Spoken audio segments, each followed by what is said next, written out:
autoridades del Consejo de la Magistratura y acá a la doctora Lorena Clienti presente y al doctor Noa Castela. En función un poco de lo que vengo contando, esta nueva edición del Bien Común estamos presentando 6 nuevos libros y elegimos para esta presentación 2 de ellos. Como saben, cada edición del Bien Común trata sobre la obra de un escritor, de un filósofo, de un artista, de un jurista, siempre con su vinculación a la justicia. Con solo ver el título de las 2 obras que elegimos para esta presentación, por ahí se pueden dar una idea. Frente al genocidio y fundar la solidaridad. Los 2 títulos hablan en el fondo de los derechos humanos.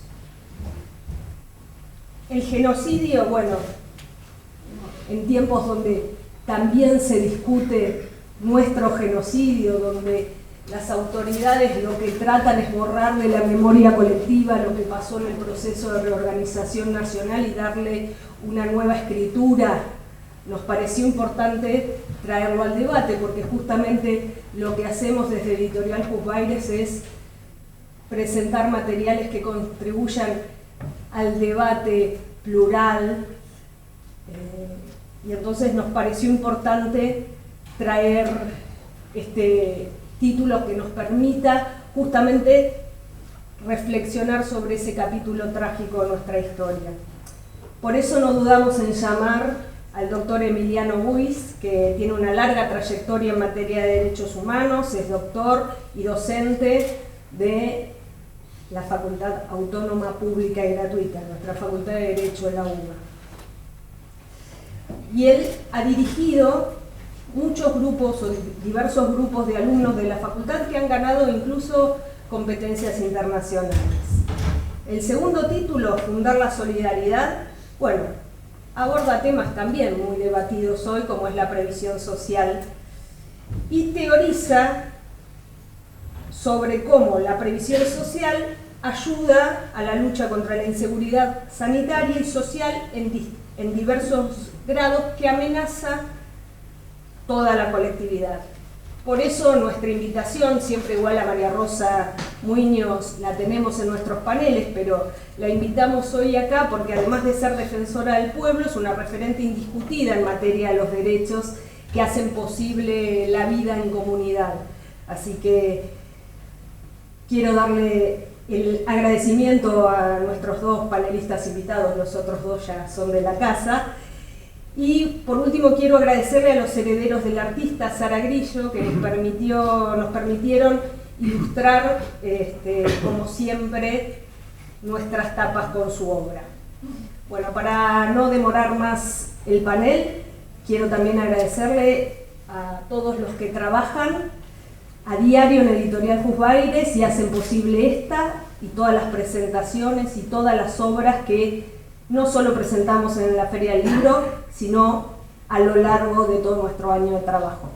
Esto es nada más que una pequeña muestra de alguna de nuestras obras. Los invito a que entren a nuestra página, descarguen nuestros contenidos que son de acceso libre y gratuito. Muchas gracias y nuevamente les agradezco a todos y a todas la presencia.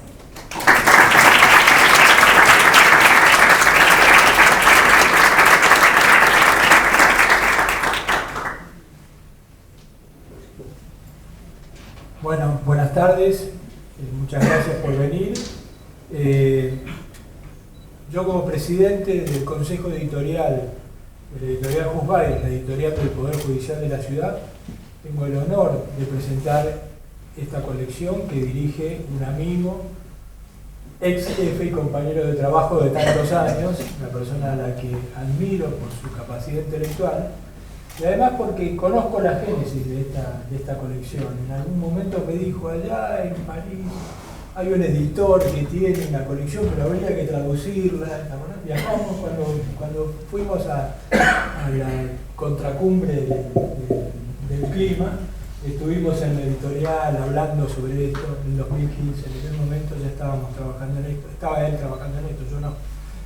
Y sé el esfuerzo que le ha puesto en dirigir esto, porque no es sencillo, hay que traducirlo, tienen contenidos, son libros políticos, jurídicos, filosóficos, es muy interesante. Recuerdo en la primera tanda que estaba, como no, Foucault, ¿no es cierto?, la obra de Foucault, una obra maravillosa que salió. Entonces, para mí es un honor, porque yo en diciembre asumí en el Consejo Editorial, o sea que nada de esto que se ha hecho lo he hecho yo. Entonces tengo el honor acá de presentar a mi amigo en esta obra en la cual no he participado, pero me siento aquí sentado. Muchas gracias a todos.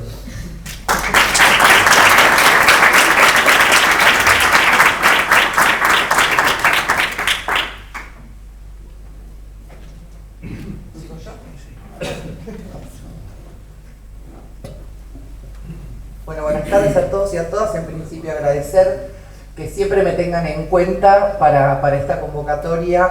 Me siento muy parte, porque creo que la editorial empezó siendo un insumo exclusivo para el sistema de justicia y hoy es un insumo para todas las instituciones de la ciudad de Buenos Aires y, como dijo bien Alejandra, para todos los vecinos y vecinas de la ciudad que quieran acceder, porque el acceso es libre y gratuito.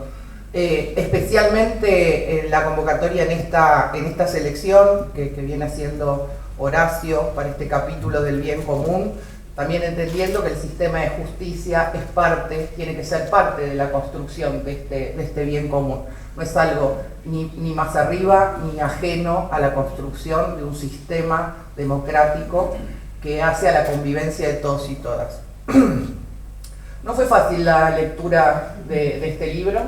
Es un autor que en realidad traduce a otro actor, traduce no solamente por el idioma, sino que traduce por el cambio de época.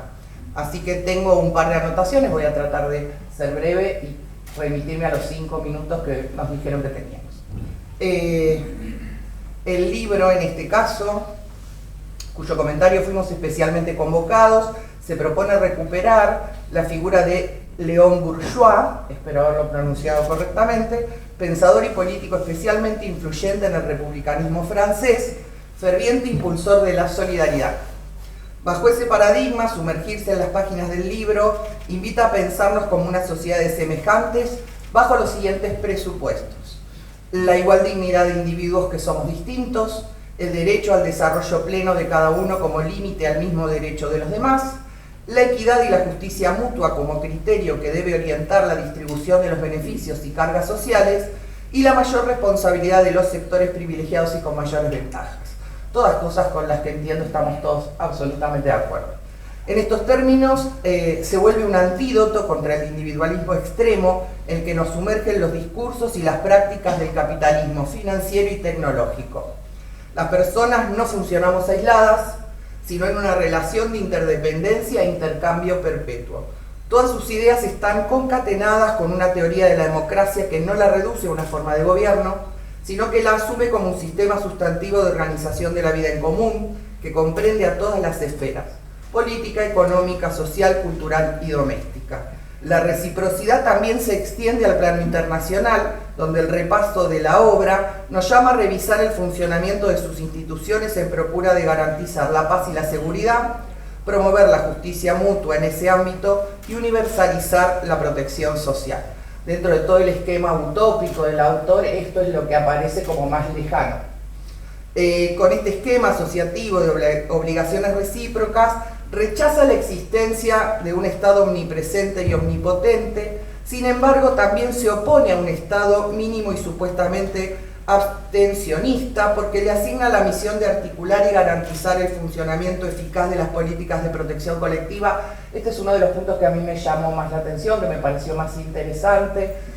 No pensar en un Estado que lo abarca todo, que al abarcarlo todo de cualquier forma lo hace para remedar de alguna manera lo que el privado no pudo garantizar y se abstiene en su rol de protección, en ese rol de garantizar los derechos y no de ir atrás del derecho que fue lesionado. La educación pública y gratuita es el primer eje vertebral de esas políticas, concebida como motor del proyecto democrático, herramienta fundamental para la creación, la investigación, la experimentación, el pensamiento crítico y la conquista de la autonomía. El segundo es la previsión social, sostenida en la prevención y mutualización de los riesgos sociales y plasmada en leyes protectorias de las personas adultas mayores, trabajadoras desocupadas, con enfermedades o con discapacidad. La democracia es incompatible con el abandono de un ser humano en situación de imposibilidad física de proveer a las necesidades de su existencia. Parece obvio, pero estamos ante una discusión hoy. Sin embargo, estos y otros antecedentes dan sustento a un cuestionamiento que ensaya Odier en la conclusión. Él cree que todo este consensualismo extremo es de carácter utópico. Nosotros ahí nos preguntamos por el valor de las crisis, las críticas, los conflictos como un valor de construcción también en la vida democrática, que no lo vimos presente en este análisis. Allí podemos encontrar pistas para responder de otra manera las preguntas con las que nos interpela Odier. ¿Qué libertad? ¿La libertad de quiénes? ¿La libertad de explotar, de oprimir a los débiles por parte de los poderosos? ¿O la libertad de todos y todas para que cada uno pueda vivir una vida plena? Gracias.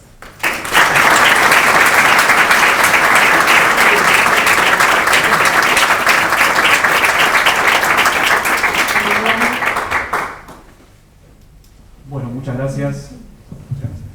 Gracias primero por la invitación. La verdad que, como le dije a Horacio hace tiempo, yo soy un ferviente fanático lector de la colección del Bien Común ya desde sus inicios, así que estar un poquito del otro lado y comentar una lectura de uno de los textos más recientes, la verdad es que me enorgullece mucho. El tema no me enorgullece demasiado, porque precisamente ustedes saben que el genocidio lamentablemente ha visto resurgir muchas de sus facetas en varios de los conflictos armados que hoy tenemos presente. Y yo, como profesor de Derecho Internacional, no puedo dejar de mencionar que en la práctica los casos en materia de genocidio que se han venido presentando ante los tribunales internacionales han crecido radicalmente en los últimos años.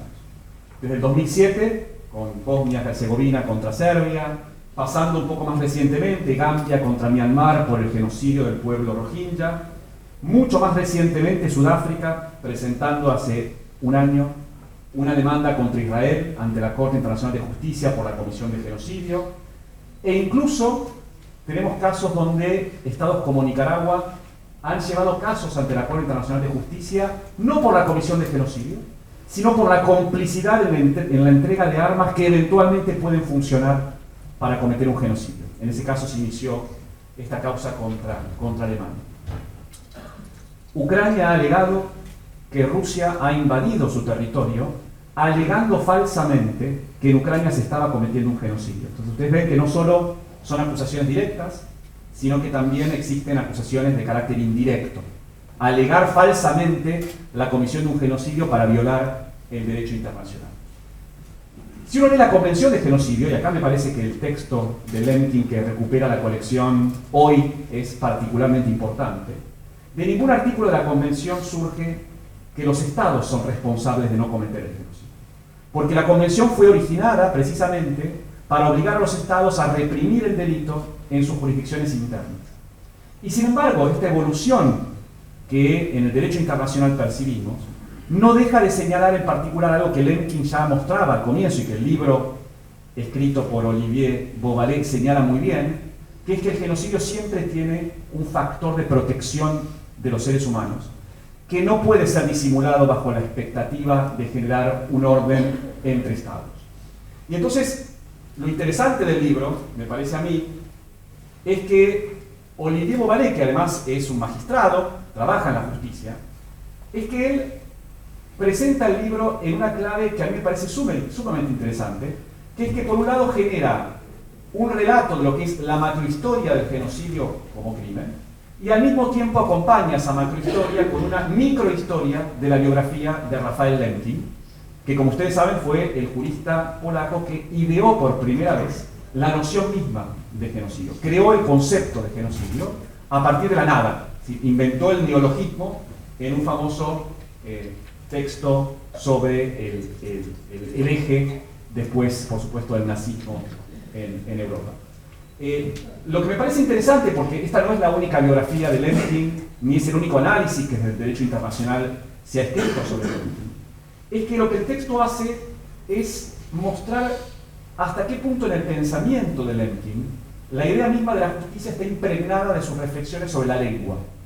Y acá, este punto en particular me interesa en primera persona, porque yo vengo del derecho y también vengo de la filología, y este cruce entre el lenguaje y la creación jurídica me parece un logro, por supuesto de Lemkin, pero además del texto de Olivier Beauvalet que lo retoma de manera explícita. Beauvalet señala muy bien la historia personal de Lemkin, una historia increíble, una historia de un deterioro a partir de experiencias de vida muy traumáticas que lleva incluso a un fallecimiento prematuro en la indigencia, y muestra el contraste entre ese fin de la vida de Lemkin y su origen en Ucrania. A los 14 años Lemkin hablaba 9 idiomas, fue un ávido lector de novelas y de monografías históricas y terminó estudiando en particular lingüística en Lvov y filosofía en Heidelberg antes de dedicarse al derecho. Y esto es algo que en general los que estudiamos la idea de genocidio desde una perspectiva estrictamente jurídica del derecho internacional no tenemos en cuenta a la hora de leer los trabajos de Lemkin.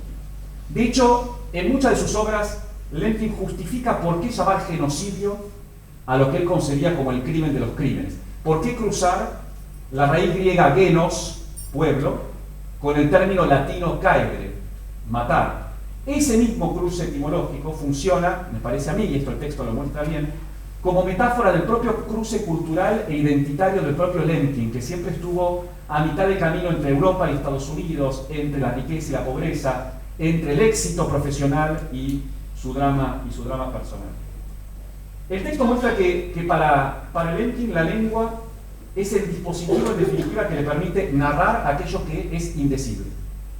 Es, yo diría, lo que forma parte de los esfuerzos de él desde las primeras reflexiones. Y voy a citar la página 39 del texto de Beauvalet, porque él señala cómo Lemkin hizo uso de términos como barbarie, como vandalismo, además de recordando sus lecturas de juventud sobre estos temas, precisamente, y cito, como testimonio de su capacidad para insertar sus instituciones en un lenguaje jurídico que tiene fuerza de ley.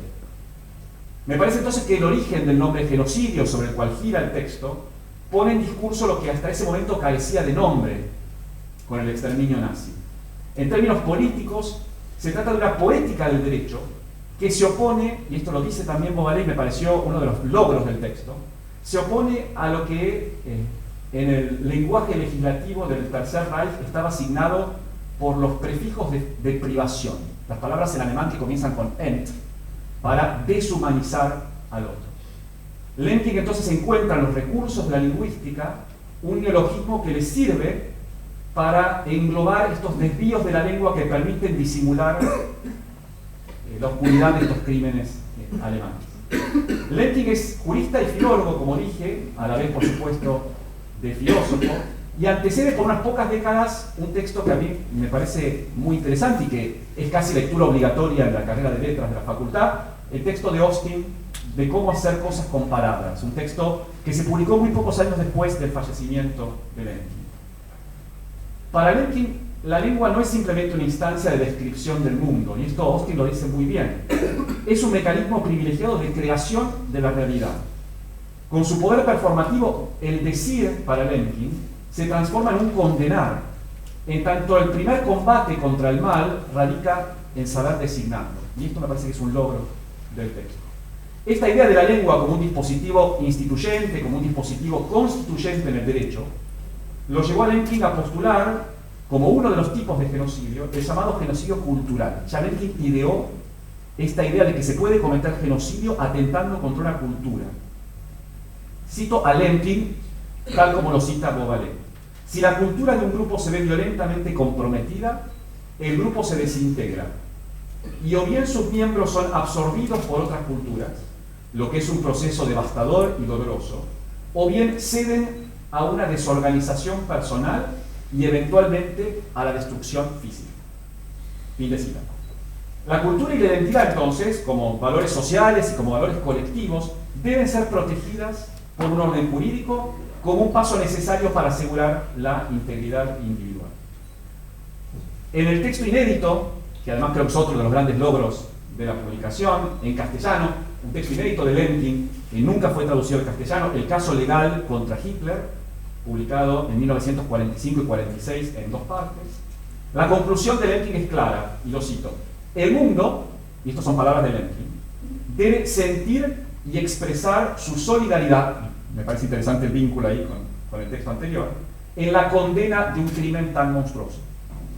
Debe sentir y expresar su solidaridad. Sentir y expresar, entonces, son 2 acciones concatenadas, inescindiblemente ligadas, porque no hay emoción, no hay trauma, sin posibilidad de manifestarlo o de expresarlo. El derecho, por lo tanto, lleva con las palabras la denuncia que pretende dar respuesta a un sufrimiento que primero se reconoce y que inmediatamente se verbaliza. Hace un tiempo, y con esto termino, un poeta argentino, un poeta de hecho platense, Julián Axat, publicaba los resultados de una investigación que él había llevado adelante en torno de la producción ficcional de Lemkin, en particular de sus poemas, reunidos bajo el título Thoughts in Rhyme, Pensamientos en rima. Y con uno de estos poemas de Lemkin me gustaría cerrar. Es un poema que se titula Atom Bomb, la bomba atómica, y que elijo precisamente porque el título da cuenta de la contracara de lo que Lemkin siempre escribió, que es la violencia nazi, aquella, en este caso, engendrada por el despliegue occidental del poder nuclear que tanta devastación causó en Hiroshima y Nagasaki. Además, elijo este poema porque permite mirar con nuevos ojos ciertas prácticas actuales, las prácticas que describí al comienzo, con el empleo de los tribunales para condenar el genocidio, precisamente esas prácticas que intentan justificar un genocidio como un mecanismo de salvación ante ataques externos. Y leo el poema es muy breve. Leo la traducción del poema de Julián Axat. Dice: ataque por el bien de la defensa, defensa por el bien de atacar, mientras nuestras vidas queden en suspenso, la palabra completa va a estallar.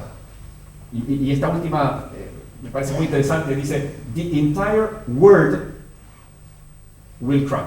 No dice world, no dice mundo, dice palabra. En todo acto de exterminio, y esto es lo que me interesa del poema, lo que explota no es el mundo, sino la palabra. Y lo que Lemkin procuró, tanto en sus trabajos jurídicos como en su obra poética, es lo que este libro, precisamente, que el Bien Común edita hoy, rescata. La palabra como el primer paso necesario para la salvación colectiva y, por supuesto, para el bien común. Muchas gracias.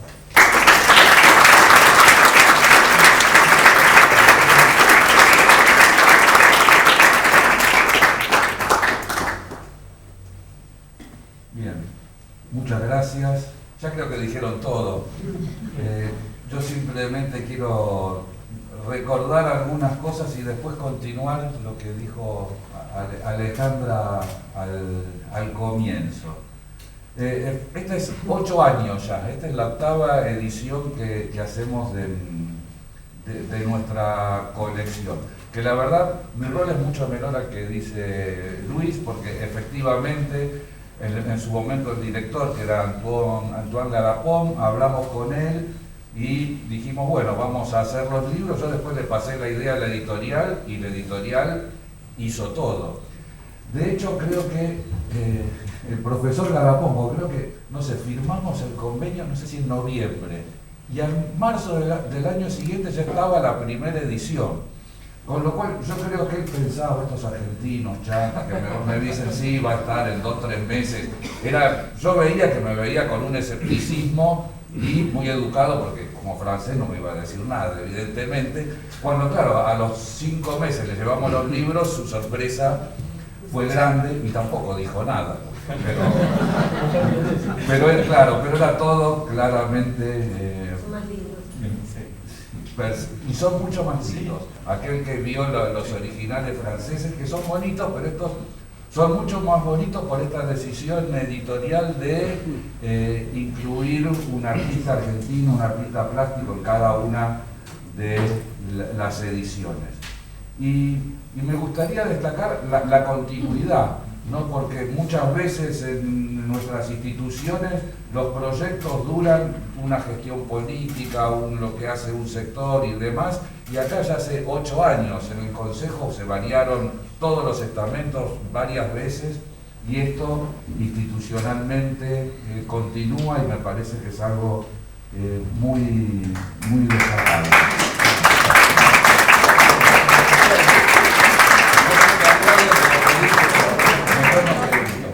Después me gustaría mencionar el conjunto de los libros que presentamos esta vez, porque elegimos primero una autora que se llama Christine de Pizan, que no la conocíamos y que es una escritora entre el siglo XIV y el siglo XV francés, y que escribió lo que en esa época le llamaban Espejo de los Príncipes, es decir, un libro de recomendaciones sobre cómo debería actuar el príncipe para realizar el bien y demás. Que vienen desde la época romana hasta, digamos, Erasmo aproximadamente. De alguna forma, la versión irónica de los consejos del príncipe es el libro justamente de Maquiavelo. En la tradición española se llaman relojes, el reloj del príncipe. Sí, Antonio de Guevara, bueno, hay muchos que uno puede leer. Y el autor del libro dice, esta es una autora muy ninguneada, y entonces están las historias de la literatura francesa, pero si vamos a ver la historia de la filosofía política que escribimos nosotros, nunca figura. Y en las historias de la literatura francesa, yo vi una clásica, no sé, el tomo 2 sobre la Edad Media, está mencionada, incluso hay una fotografía de una imagen, pero no se dice mucho. Incluso en el final, donde está el índice de todas las personas citadas, se lo olvidaron. Entonces, como que está y no está, ¿no? Algo curioso. El segundo libro que elegimos es el dedicado a Sieyès, que es muy interesante el subtítulo del libro porque es El revolucionario y el conservador. Claro, todos lo conocemos, imagino más o menos el poder constituyente, el tercer estado que se convierte en la nación, etcétera, que es como la faceta, al menos fuera de Francia, la más conocida. Pero claro, si uno ve cómo él fue actuando después, él también es el que explotó la idea de ciudadanía pasiva y activa, es decir, él estaba en contra de la idea de Robespierre de que todo el mundo votara universalmente, sino que solamente tenían que votar los que sabían, y los que saben quiénes son, los propietarios. Entonces solo tenían que votar los propietarios, muy poquitos. Es más, para ser elegido había más restricciones todavía, y en los estudios electorales se ve que había municipios donde incluso eran los criterios tan restrictivos que no había nadie para poder elegir. Bueno. Después tenemos otro libro que está dedicado a Milley, que es, no es para que todos lo conozcan, pero es un historiador y un filósofo del derecho que reivindica una tradición romana, aristotélica y tomista, pero muy singular, muy diferente a todos los tomistas que en general conocemos, por ejemplo, en la Argentina. Y en último lugar, dejo a estos dos, el libro dedicado a Guy Debord, que es un autor, otro autor francés excepcional, claro, esta vez no es aristotélico tomista, sino más bien anarquista, digamos. Él desarrolló una de las tantas vanguardias políticas estéticas del siglo XX, que fue el situacionismo, participó en el Mayo francés, autor de obras cinematográficas. Bueno, menciono esto para ver la variedad y diversidad y algo que mencionó Alejandra, que es la pluralidad que nosotros tratamos de plasmar en los libros que elegimos para cada selección. Ven que es muy variado lo que hemos mencionado.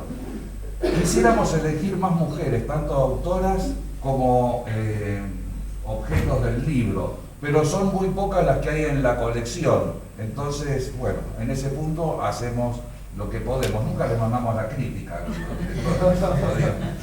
se lo podríamos hacer.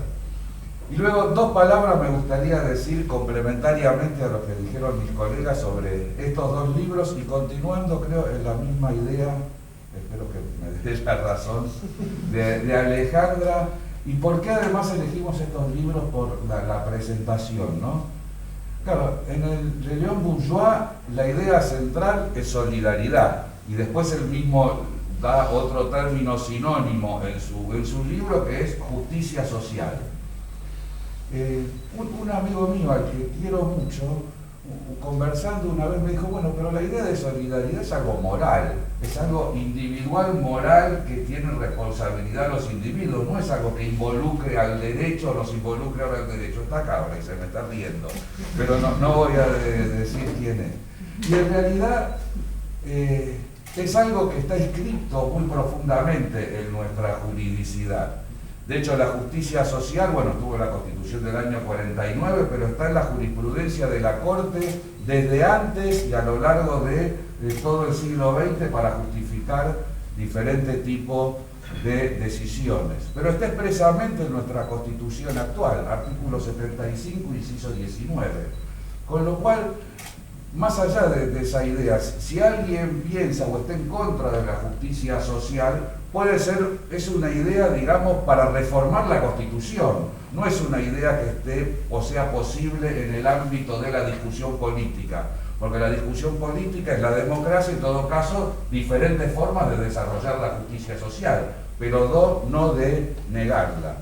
De hecho, la idea de solidaridad también está expresa en la Constitución Nacional, claro, en un inciso no tan leído, que es el artículo 75, inciso 2, tercer párrafo, donde se habla de los criterios que tiene que seguir la ley convenio de coparticipación, es decir, cómo distribuir dinero, recursos entre la nación y las provincias. La Constitución también a esos criterios remite el inciso 8, el presupuesto, que este año no tenemos, pero el presupuesto debe seguir aquellos mismos criterios, es decir, criterios de solidaridad, es decir, de justicia social. Y genera deberes, dice Bourgeois. Algo muy interesante, porque claro, hablamos de derechos, pero también de deberes.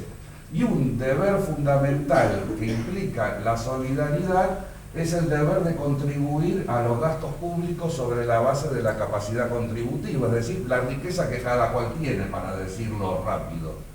Deber de contribuir que está implícito en la Constitución, pero explícito hoy en día en la Declaración Americana de Deberes, de Derechos y Deberes del Hombre. Él sabrá más, que sabe el derecho internacional. En el derecho internacional puede ser que tenga un valor simplemente político, pero en nuestra Constitución está incorporado en términos normativos. Entonces, para nosotros al menos, expresa normas jurídicas y uso de sus deberes es el deber de pagar impuestos para sostener los servicios públicos, una cosa así, dice ese artículo.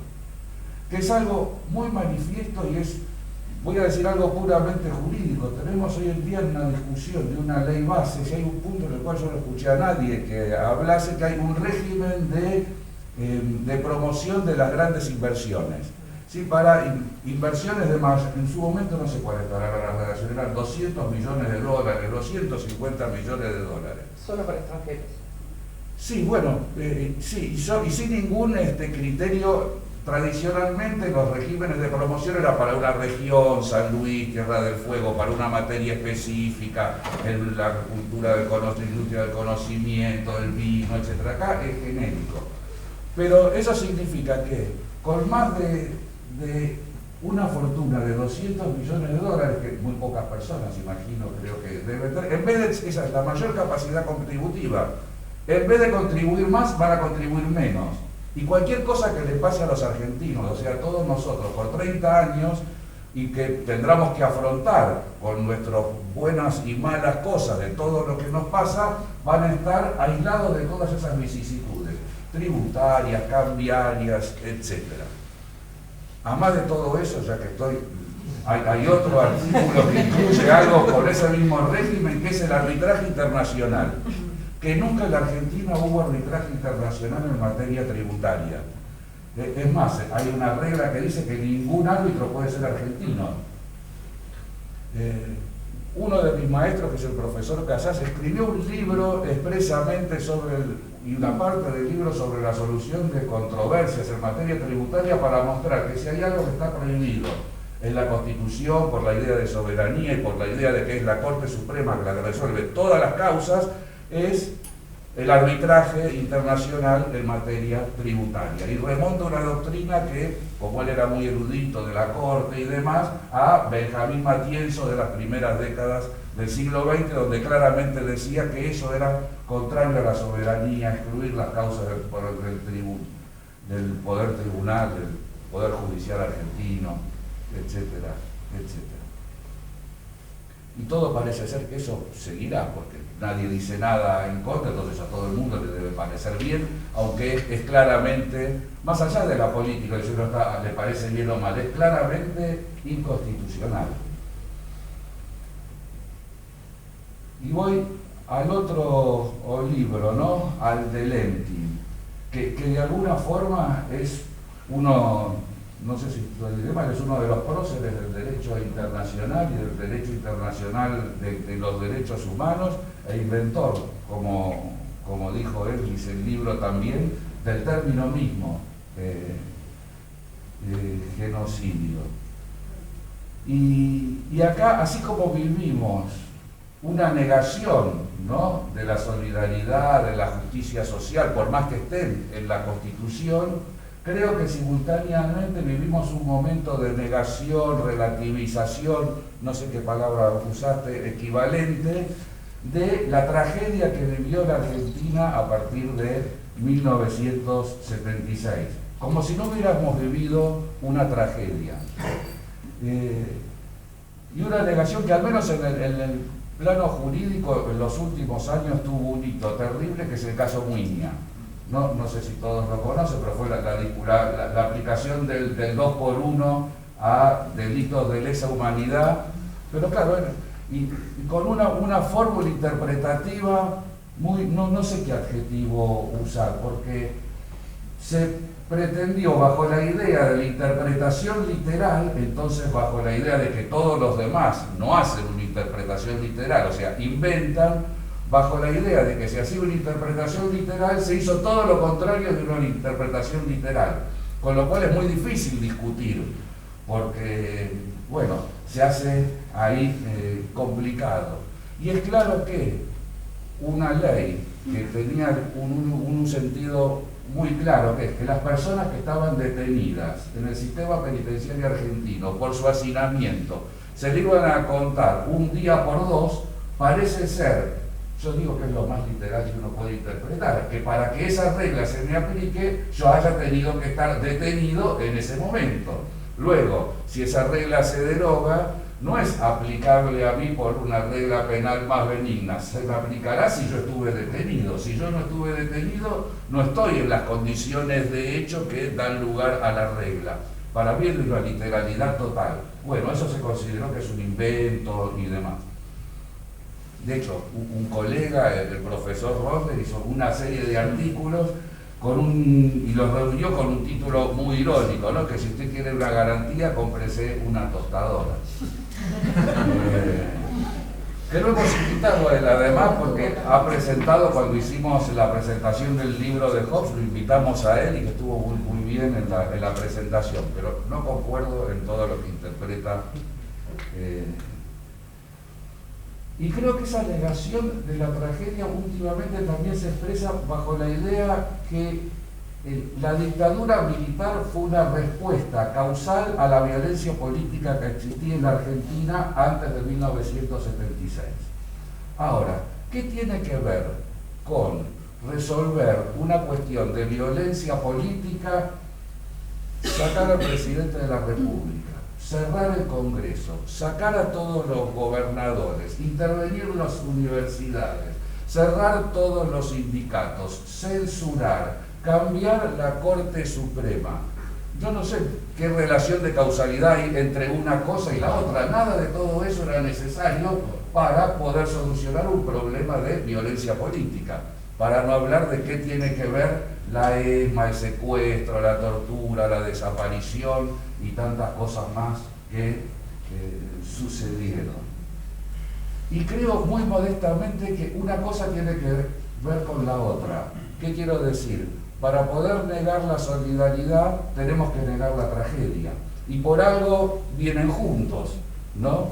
Y hay ahí algo que estamos viviendo y que es muy dramático. Y de hecho, para dar otro ejemplo, ¿qué tiene que ver con solucionar el problema de la violencia política? Algo que tiene que ver con esta feria, quemar libros, ¿no? Se quemaban libros, sabemos los famosos del Centro Editor de América Latina, pero la gente quemaba sus propios libros, o los enterraba, o los regalaba, o los tiraba para que no los encontraran con esos libros y fuera un indicador de, no sé, leer parece ser que es un indicador bastante, no sé.